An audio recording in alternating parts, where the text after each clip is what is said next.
지난달 27일 누리호 4차 발사에 실린 위성 13기가 모두 교신에 성공하면서 완벽 성공이라는 평가가 나오고 있습니다. 누리호 4차 발사 이후 남은 과제와 차세대 발사체와 달 탐사 등 향후 우주 탐사 계획에 대해 이창진 건국대 명예교수와 함께 자세한 내용 알아보겠습니다. 교수님 안녕하십니까? 예, 안녕하세요. 누리호 4차 발사가 역대 최다 위성 탑재, 네. 그리고 최초의 중형 위성 탑재, 또 첫 야간 발사 등 여러모로 의미가 참 깊잖아요. 네. 이 4차 발사 성공에 대해서 먼저 어떻게 보시는지 한번 궁금합니다. 이번 4차 발사는 상당히 중요한 의미가 있다고 보고요. 그 첫 번째는 이제 뭐 13개 위성이 성공적으로 다 발사되고 궤도에 투입되고 작동되는 것뿐만 아니라 그 국가 우주 개발에서 민간이 어떤 자기 자리를 매김하는 첫 번째 자리였다 이렇게 보고요. 예. 그러니까 하나에어로스페이스 같은 그런 민간 기업이 국가 우주 개발에 파트너로 참여를 시작을 했고 앞으로 이 민간 기업의 역할이 점점 더 증대될 거라고 보고요. 그래서 머지않아 이제 선진국처럼 우리도 민간 주도의 우주 개발이 이루어지리라고 봅니다. 그래서 이런 관점에서 4차 발사는 굉장히 중요한 의미가 있다고 보고 있습니다. 예.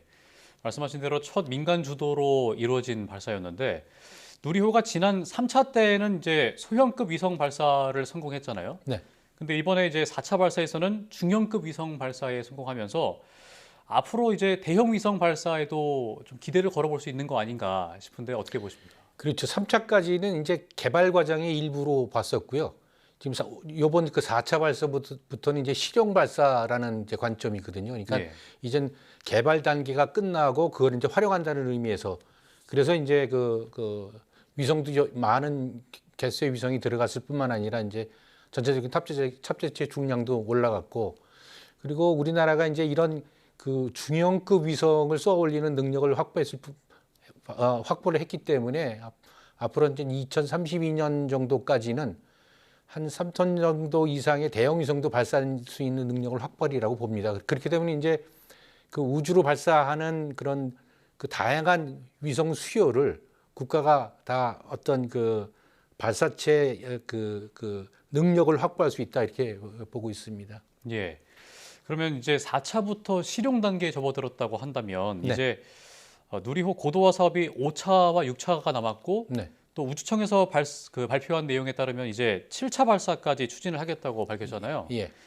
궁극적으로 이제 7차 발사 이후에 누리호가 상용화의 길을 좀 가야 하지 않을까 싶은데 이 상용화의 선결 과제는 뭐가 있다고 보세요? 그래서 이제 많은 분들이 그렇게 생각하세요. 상용화 한다 그러면 이제 이게 돈을 벌어야 된다라고 생각하는데 돈을 벌 수 있는 단계까지 가는 중간 단계라고 천의 과정이라고 보시는 게 좀 올바를 것 같고요. 예. 일단 우리가 이제 처음 개발한 그런 발사체가 뭐 개발하자마자 뭐 그 전 세계 발사 시장에 나가서 큰 이득을 볼 수 있다고 보지는 않습니다. 그럼에도 불구하고 이 누리호의 실용 그 발사를 통해서 만약에 국가가 적절한 그 우주 발사 수요를 계속 창출하고 그다음에 이제 그 몇 가지의 어떤 그 비용 말고도 경쟁력이 있는데 그런 경쟁력 요소를 우리가 확보를 한다면은 궁극적으로 이제 경제성 확보를 하는 것도 그렇게 큰 어려운 일은 아니지 않나 이렇게 보고 있습니다. 예. 누리호 이후에 이제 한국형 발사체를 차세대 발사체라고 부르잖아요. 예. 차세대 발사체는 어떤 역량과 능력 또 성능을 갖춰야 한다고 보세요? 그러니까 뉴스페이스라는 그 민간 주도의 전 세계 그 우주 개발 패러다임이 바뀌었는데 이 패러다임의 가장 중요한 요소는 그 많은 위성을 빨리 쏘고 그다음에 저렴하게 쏘는 그런 그 개념으로 바뀌었습니다. 그 이전에 국가가 하던 그런 우주 개발의 개념에서부터 그래서 그런 그 개념적 변화 수요의 요청 사항을 수용할 수 있는 방법은 지금처럼 한 번 쏘고 버리는 그런 그 소모성 발사체가 아니라 다시 계속 사용을 해서 그 비용을 낮추고 그 발사 빈도를 좀 높이는 그런 그 추세로 기술이 개발돼야 되는데 이거를 우리가 이제 차세대 발사체라고 얘기를 했고요. 그 차세대 발사체는 조금 전에 말씀드린 대로 이제 저비용 발사와 고빈도 발사가 특징적이고 이거를 이제 실현할 수 있는 그런 발사체를 차세대 발사체라고 말씀드릴 수가 있습니다. 예. 말씀해주신 차세대 발사체를 애초에 일회용 발사체에서 이제 재사용 발사체로 변경을 하면서 좀 홍역을 치른 바 있잖아요. 네. 재사용 발사체로 개발하면 장점이 많을 것 같은데 또 기술력이 또 문제가 되는 것 같습니다.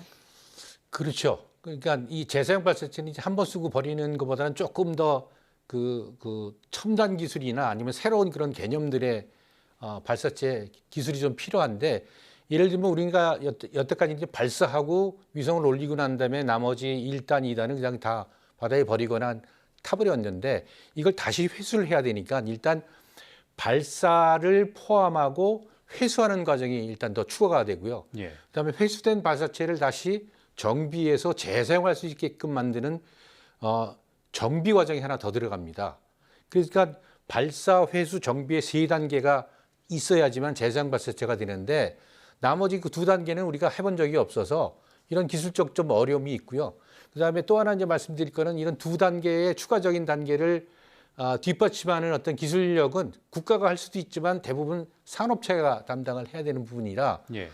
그렇다고 본다면 우리나라의 산업체가 이걸 지금 현재 담당할 수 있는 수준이냐, 거기에 대해서는 조금 좀 부정적인 생각이 좀 들어서, 앞으로 한 10년 정도 우리가 이제 개발을 추가적으로 차세대 발사체를 개발할 거라고 보는데, 이게 앞으로 남은 개발 기간 동안에 기술도 개발뿐만 아니라 산업체를 어떻게 육성할 건가 하는 게 우리가 지금 해야 될 어떤 과제가 아닌가 이렇게 보고 있습니다. 예.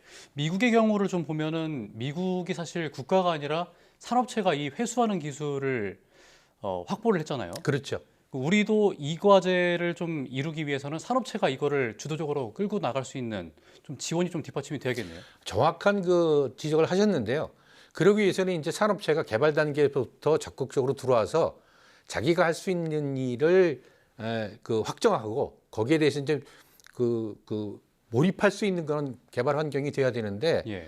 현재까지는 그런 그 디테일한 부분에 대한 어떤 계약 관계가 이루어지지는 않은 거로 보고 있습니다. 그래서 앞으로 추후에 차세대 발사체를 개발한다면 하면은 반드시 그런 문제가 해결이 되어야 될 거라고 보고 있습니다. 그렇군요. 네.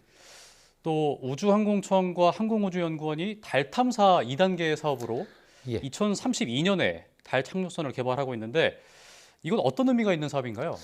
그래서 이제 보통 이제 달이라는 데는 우리하고 좀 지구에서부터 굉장히 멀리 떨어져 있잖아요. 38만 킬로나 떨어져 있어서 우리가 뭐 가고 싶다고 가고, 그다음에 뭐 돌아오고 싶다고 돌아오는 그런 곳은 아닙니다. 굉장히 예. 힘이 많이 드는데, 근데 문제는 이제 뉴 스페이스 시대에 들어서면서 달을 바라보는 선진국의 시각이 탐사의 영역에서 이제 실용의 영역으로 바뀌었다는 것입니다. 그러니까 그 전까지는 달을 탐사를 해서 모르는 걸 알아내려고 했는데, 예. 이제는 그런 단계는 지나고 우리가 거기 가기만 하면은 우리가 뭐뭐 할 수 있다는 어떤 현실적인 그런 과제들이 나타났다는 거죠. 예. 그래서 우리가 달 탐사를 한다는 그런 의미는 그런 그 실용화되는 단계에 참여할 수 있다.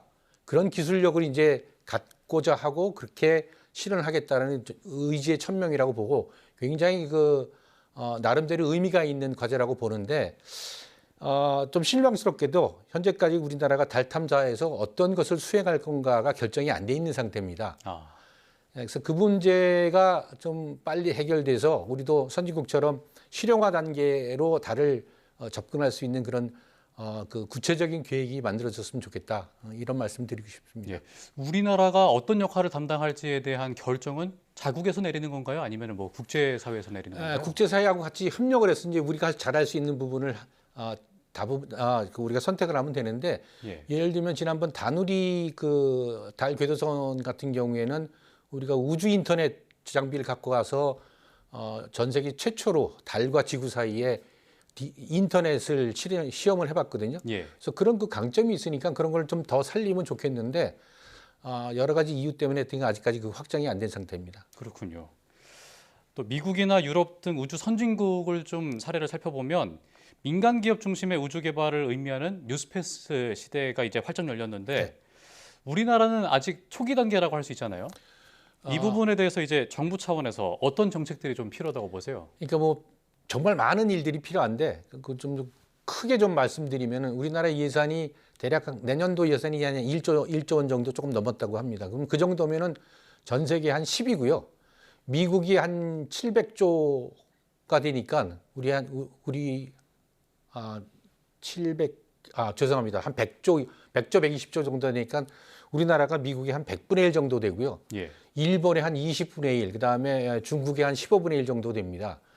그러니까 물론 이제 그 나라들은 이제 굉장히 큰 나라이기 때문에 여러 가지 뭐 다양한 우주 개발 사업을 하지만 우리가 가지고 있는 역량보다 우리는 지금 훨씬 더 적은 그런 예산을 투입하고 있다는 게 첫 번째 문제고요. 예. 두 번째는 아까 말씀드린 대로 우리의 민간 산업 그 생태계가 아직도 충분한 육성 상태를 거치지 못했다. 아직도 걸음마 단계다. 그래서 정책을 펴시는 분들이 우리가 걸음마 단계를 잘 지나서 정말로 걷고 잘 뛸 수 있게끔 어떤 점진적인 그 육성 보호 정책이 필요한데 그런 면이 조금 더 부족하지 않나라는 생각이 계속 듭니다. 그래서 이 두 가지 관점, 그러니까 정부는 그 예산을 좀 늘리고 수요를 늘리고 그다음에 민간을 좀 육성할 수 있는 그런 점진적 정책이 필요하지 않나 이렇게 보고 있습니다. 예, 알겠습니다. 지금까지 이창진 건국대 명예교수와 함께 이야기 나눠봤습니다. 오늘 말씀 고맙습니다. 네, 감사합니다.